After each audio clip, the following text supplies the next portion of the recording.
Les damos la bienvenida a todos a esta entrega de su programa Vive Bien. Estamos contentos de que estén ahí con nosotros y sentimos un privilegio el poder acompañarles, el pastor Daniel Álvarez, el pastor Vladimir Polanco, el pastor Adam Dick y su servidor, el pastor Herrera. Gracias por acompañarnos esta media hora.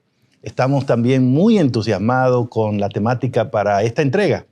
La hemos titulado, de hecho, El Pacto del Diezmo. Así que es un tema interesante, digo, porque hay que estudiarlo en la Biblia, es un tema bíblico, como vamos a ver, y es un tema también que hemos encontrado que despierta intereses, pasiones, inquietudes, y a veces ha sido mal enfocado, mal interpretado, mal presentado. Por eso creo que se justifica una entrega sobre este tema en particular. Y de hecho me gustaría introducir la conversación con mis amigos hoy leyendo en la Biblia del profeta Malaquías, el capítulo 3 de su libro, el verso 10. La palabra dice: traigan todo el diezmo a la tesorería y haya alimento en mi casa. Y pruébenme en esto, dice el Señor Todopoderoso, a ver si no abro las ventanas del cielo y vacío sobre ustedes bendición hasta que sobre y abunde. Bueno, hay mucho para pensar aquí en esa declaración, pastor Vladimir Polanco. ¿Cómo nos metemos de lleno en esta idea? Bueno, yo quiero entonces, pastor, a manera de comenzar la discusión, hablar de la primera vez que se menciona el diezmo en la Biblia y de la última vez que se menciona el diezmo en la Biblia.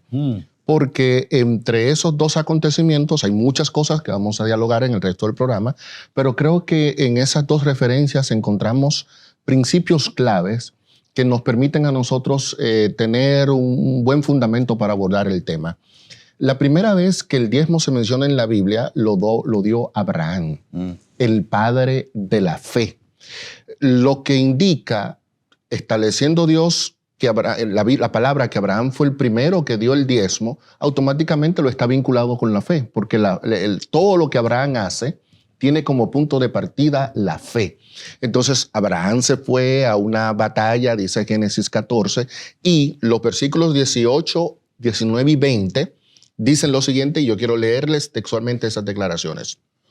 Entonces Melquisedec, rey de Salem y sacerdote del Dios Altísimo, sacó el pan y vino y bendijo diciendo: bendito sea Abraham del Dios Altísimo, creador de los cielos y de la tierra, y bendito sea el Dios Altísimo que entregó a tus enemigos en tus pies, y le dio a Abraham los diezmos de todo. Así que lo primero, el diezmo se le entregó a un sacerdote.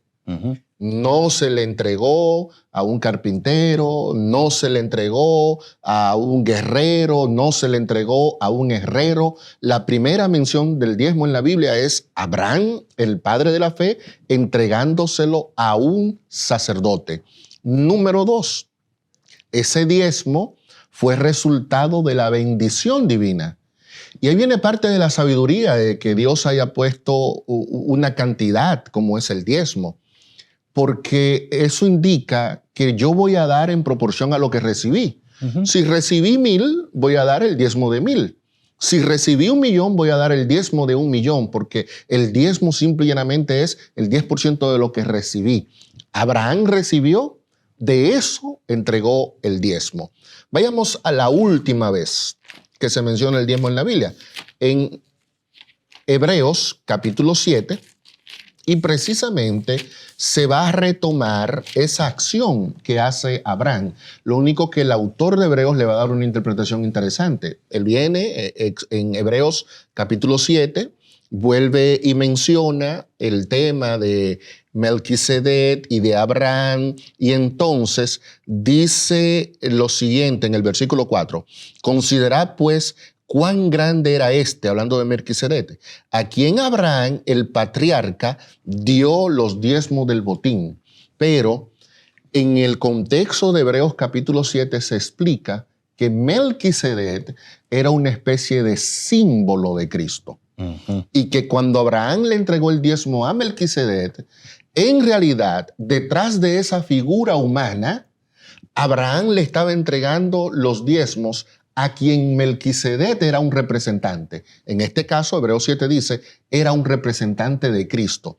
Aquí tenemos entonces que el diezmo funcionaba antes de que existiera Israel y antes de que existiera el sacerdocio levítico.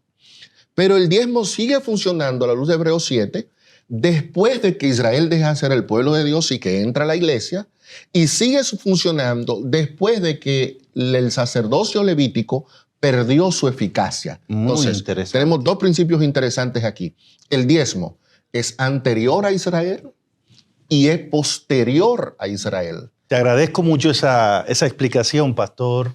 Estamos frente a una enseñanza bíblica que no se limita a una nación o a un grupo específico de personas, sino algo que Dios establece para los seres humanos, y los seres humanos responden devolviendo a Dios esa porción en reconocimiento de quién es Dios, ¿verdad? Bien, hasta ahí me gusta mucho y gracias. Pero de inmediato me surge otro asunto y me gustaría, Pastor Daniel y Pastor Adam, porque usted hizo mucho énfasis en que Abraham, Pastor Vladimir, le entregó esos diezmos a Melquisedec, porque Melquisedec tenía una condición, una cualidad que lo hacía autorizado para recibir esos diezmos. Era un sacerdote representante de Dios para la época. ¿Qué significa esto entonces, Pastor Daniel? ¿No está bien entregar el diezmo a cualquier persona o en cualquier lugar? ¿O hay una instrucción específica en ese sentido en la Biblia? Bueno, el texto que leímos hace un momento, Malaquías 3:10, creo que es bien claro, ¿no? Dice, trae todos los diezmos al alfolí o a la tesorería, ¿sí? Y haya alimento en mi casa. Y aunque no dice de manera específica el texto, pero sí es evidente que el pueblo de Dios entendía que esa palabra alfolí o tesorería tenía que ver con algo específico, tenía que llevarlo en un lugar específico. No es que allá se necesita, allá hay, aquella persona está haciendo esto y me parece bien, entonces voy a darlo. No necesariamente, dice aquí, hay un alfolí. Y en el caso de los israelitas, los que le habló Malaquías, ¿dónde estaba el alfolí en el caso de ellos? Ok, es interesante también que Deuteronomio 12 en adelante dice que los israelitas subían a Jerusalén para celebrar 3 fiestas anuales. Y en estas fiestas ellos acostumbraban a ir para entregar sus diezmos y sus primicias. O sea, el israelita iba a Jerusalén al templo donde estaba la tesorería. Al templo. Al templo, sí, al templo. Ahora, cuando llegaban y el israelita entregaba al templo los diezmos y sus ofrendas, los levitas entonces repartían, porque no estaban todos los levitas en el templo, ¿sí? O sea, había alguien que administraba en el templo, de tal manera que lo entregaban entonces al resto de los levitas. El templo estaba en Jerusalén, pero habían levitas en todo el país. Exactamente. El diezmo se traía al templo y desde ahí se repartía a todos los levitas. Correcto. No era que era mi vecino el levita y entonces yo, pues para no ir al templo, le voy a dar al levita que está aquí de mi vecino. Okay. No. Basado en esa idea, ¿cuál sería el alfolí hoy día, Pastor Polanco o Pastor Adam? Bueno, la obra organizada, ¿no? A donde se hace el servicio, en el caso de los israelitas, del sacerdocio, ¿no? A donde se les proveía a ellos sus recursos para su manutención, para sostenimiento, que en ese caso era el Jerusalén, ¿verdad? Bueno, ya en la época, pero ya un poco más atrás, pues a los levitas, que era una de las tribus de Israel, que hacían el servicio y no tenían ellos sus tierras para cultivar. Hay que decir, pastor, que en el caso específico de los adventistas del séptimo día, esa iglesia ha determinado que las asociaciones de iglesia o las misiones, como se conocen, sean las encargadas de recibir el diezmo y usarlo en aquel concepto en el cual Dios ha autorizado, que es el mismo de antes, ¿no? El sostenimiento de los que están atendiendo el asunto espiritual. Entonces, los adventistas, el miembro de la iglesia, para facilidad de él, ¿no?, puede depositar ese diezmo en su iglesia local, claro, en su congregación. Claro. Así es. Y las congregaciones para completar el proceso, envían ese diezmo a las asociaciones. Y una vez ahí es que se usa en el asunto. De hecho, aunque el diezmo se traía al templo, había levitas en otros lugares. Claro. Y una de las funciones de esos levitas, que estaban esparcidos en todo el territorio de Israel, era tomar el diezmo y traerlo al templo central. No es coincidencia que en la Biblia, en el libro de Nehemías o en Segunda de Crónicas, se habla del templo como la casa del tesoro. Y no es coincidencia que como casa del tesoro siempre fue foco del ataque del enemigo. Cuando Nabucodonosor viene, ¿qué es lo primero que hace? Saquear el templo. Saquear el templo. O sea, el templo manejaba recursos, porque manejaba el dinero de diezmo y manejaba ofrenda, y por eso siempre era objeto de ataque de grupos externos.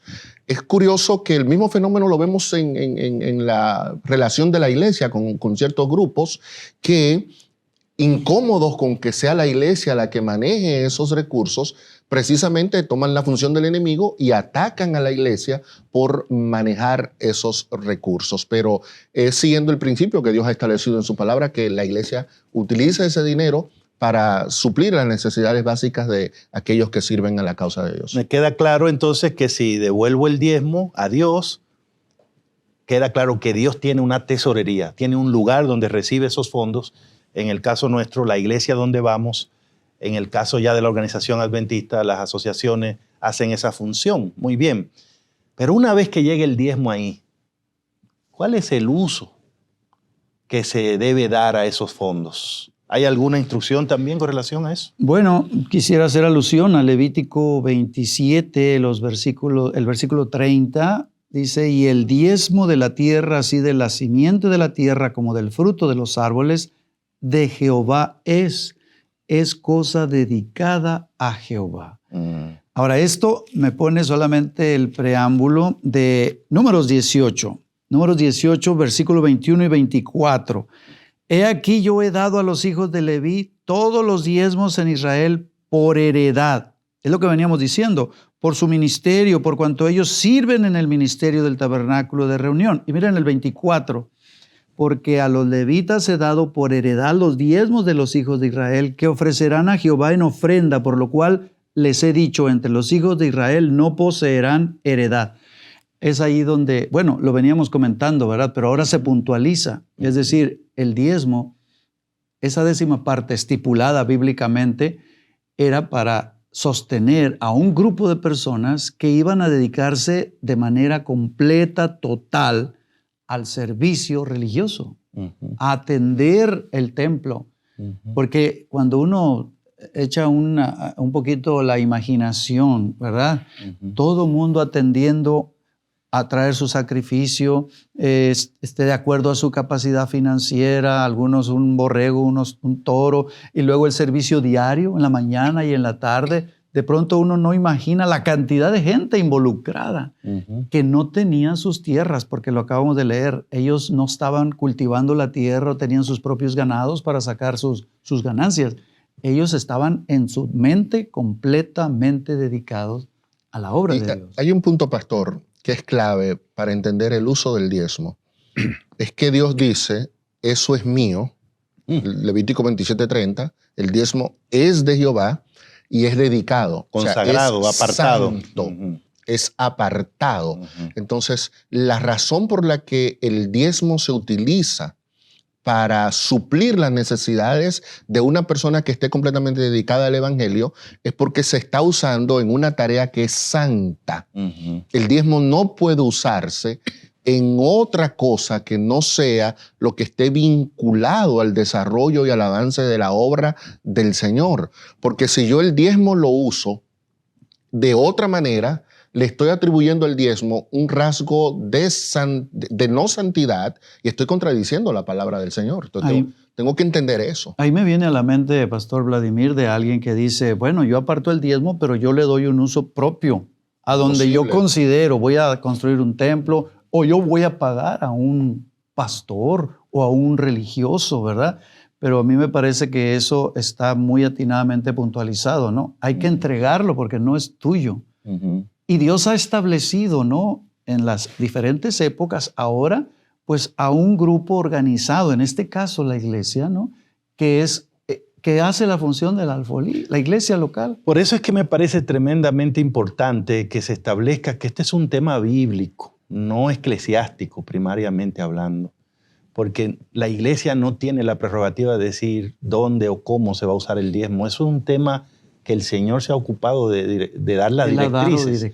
Y entonces cuando alguien toma el diezmo y le da un uso no autorizado por el Señor, de lo que estamos hablando es que nosotros pensamos que es un tema en el cual tenemos la prerrogativa de decidir los criterios, ¿no? Yo diría que es un robo otra vez. Y bueno, o por lo menos un sacrilegio, que es tomar algo sagrado y darle un uso profano. Correcto. Eso es más que todo un sacrilegio. Pero es muy importante que entendamos, de acuerdo a lo que usted ha dicho, Pastor Adam, que Dios no solo es el dueño del diezmo, sino también el que establece el uso que se le puede dar a ese fondo. En mi experiencia como pastor, en muchas reuniones donde se ha tratado este tema, una de las preguntas más recurrentes que he encontrado es la gente preguntando, ¿debo yo diezmar de mis entradas brutas o completas o realmente de mis entradas netas? Cuando dicen eso, se refieren a que en muchos países los gobiernos o los empleadores hacen descuentos de ley o descuentos autorizados por el propio empleado, ¿no? Claro. En esos casos, como lo que usted menciona de impuestos, se tratan de deducciones que el gobierno hace y que con esos dineros es que financian servicios que recibimos todos los que vivimos en comunidades civilizadas, ¿no? Los caminos, las calles, la luz, la seguridad y muchas otras cosas que el gobierno provee, lo hace con dinero de impuestos y por eso hay deducciones. Pero digamos básicamente que ahí la instrucción que en el caso de nuevo de la Iglesia Adventista del Séptimo Día, la forma como ha entendido ese tema en la Biblia es que nosotros debemos diezmar de nuestro ingreso completo, de nuestro ingreso, como llamamos, bruto, es decir, antes de hacer las deducciones de la cantidad total que nos ingresó, si es que somos personas que recibimos un salario, ¿no? O recibimos donaciones. Si usted va a diezmar eso, debe hacerlo antes de hacer cualquier deducción. Y en el caso de las personas que son comerciantes o de sostén propio, pues siempre se ha reconocido como algo adecuado que las personas diezmen de sus ganancias, no de sus ingresos totales, sino que es razonable descontar las cantidades que se usen para producir ese negocio. No estamos hablando de descontar gastos personales, sino de gastos que se usen para producir la ganancia que finalmente queda. Una vez que usted descontó eso, entonces puede diezmar la ganancia. Y esa ha sido la instrucción que se ha dado. Los adventistas entendemos porque lo que usted leyó de Abraham, Abraham dio el diezmo de todo. Lo entregó todo. Quiere decir que no dedujo, no dijo, voy a dar, pero primero quítenmele esto, primero quítenmele aquello no lo considero una... No, toda la entrada, todo lo que yo considero que ya es mío, debo devolverle la parte que le corresponde a Dios. Y tal vez en ese punto deberíamos decir que la Biblia dice que no solo debe ser de la ganancia bruta, completa, sino que debe darse como una prioridad, ¿no? Darlo en primer lugar. ¿Se acuerdan del profeta Elías cuando se encontró con la señora aquella que era viuda, pobre, en gran necesidad? Tanta que pensó que no debía darle a Elías lo que ella entendía que debía darle primero a Dios. Pero en ese caso, Elías era como el representante de Dios. Era el profeta y por eso le dijo, haz lo que vas a hacer, pero dame a mí primero. Suena así como egoísta, pero realmente no es asunto de egoísmo. Es prioridad, pues. Es prioridad. Y es que Elías mostró que en este caso del diezmo, en la práctica del diezmo, lo que hay es una invitación a confiar en Dios, a dejarnos guiar por el Señor. Y por eso la manera correcta de diezmar no es cuando vamos y tomamos el dinero, hacemos todo lo que vamos a hacer y cuando sobre entonces, bueno, ahora voy a diezmar. Lo correcto es recibir todo, aparto lo que corresponde a Dios, como señal de que Él es el dueño, como señal de que Él es el que me bendice y el que me va a guiar en todo. Y luego hago lo que me corresponde con el resto. Es interesante, bueno, al menos aquí en México, pues hay procedimientos legales, fiscales, vamos a decirlo así, Sí. para poder esquivar la prioridad, ¿no? Ujú. Y cuidado con hacerlo con Dios, porque ese concepto, a mí primero, pues la viuda pudo haber dicho, espérate, Mi niño. y que mi hijo, Sí, soy una bebé, madre, ¿no? sí, no. Así que, pero Elías la llevó a un extremo y le dijo, ¿crees? Y gloria a Dios que creyó, porque yo me he imaginado cuál hubiera sido su historia si ella no da la prioridad. Y yo creo que nosotros estamos también en esa posición de decir, puedo probar, porque Dios me invita, prueba, Excelente. prueba. Miren, tengo como si fuese una pregunta final que quiero que todos me contesten como deseen.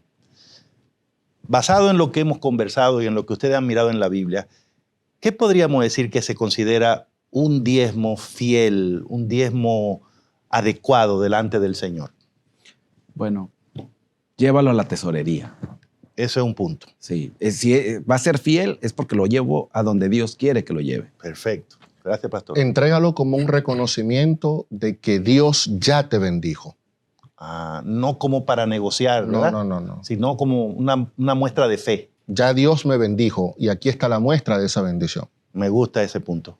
Bueno, en esta época donde cualquier negocio y cualquier asunto de índole fiscal reclama a alguien que se entiende de esos asuntos, ¿verdad? Ujú. Yo diría a mi contador, si yo soy un empresario, dime cuál fue la ganancia bruta. Ujú. Es decir, antes de yo empezar a hacer la vueltecita, ¿no? El gasto por acá, la inversión acá, y sobre eso probarme delante de Dios.